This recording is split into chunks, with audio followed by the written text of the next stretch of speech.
Di tengah sisa lumpur dan jejak banjir bandang yang masih membekas di tanah Aceh Tamiang, hidup perlahan kembali ditata.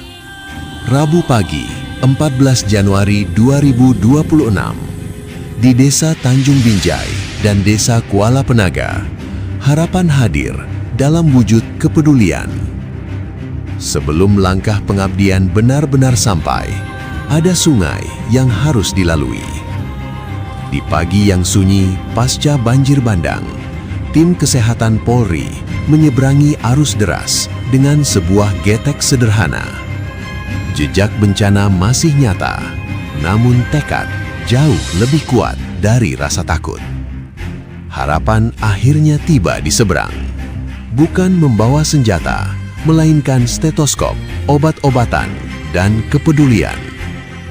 Satu persatu warga diperiksa, keluhan didengar, tekanan darah diukur, luka dibersihkan dengan sabar.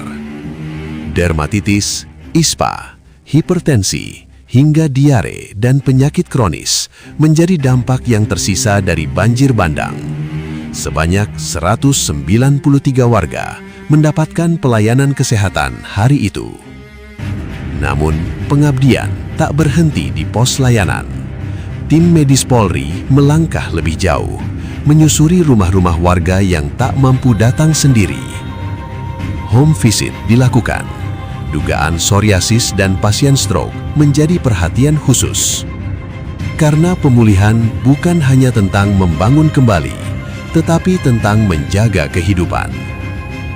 Inilah Polri di tengah bencana, menyeberangi batas, menantang keadaan, demi satu tujuan, melayani dengan hati. Polri untuk masyarakat.